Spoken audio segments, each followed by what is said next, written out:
Just a little result from analyzing a refrigerant this morning, and this is the Neutronics Legend series, 3.7% air. The refrigerant is pure 100%, but air is 3.7%.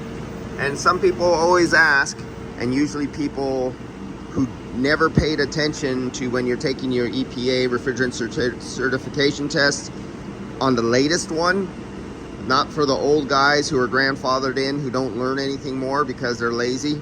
Not all of them, but most of them. You learn about this.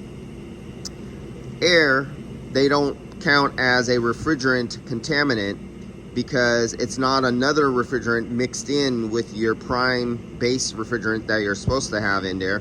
Air is something that can be easily removed during the recycling process. So it's not 103.7%. You know, you go, how do you get over 100%? It's not R22, 12, 1234, a hydrocarbon unknown. That would be a percentage. And then say if somebody had 50% R22 in there, then the R134 would say 50% R134, 50% R22, and you could have 0% air.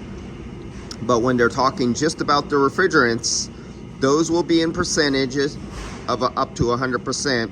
Air will not be included in that proportion. It'll be a separate thing. That's why you get 100% 134 with 3.7% air.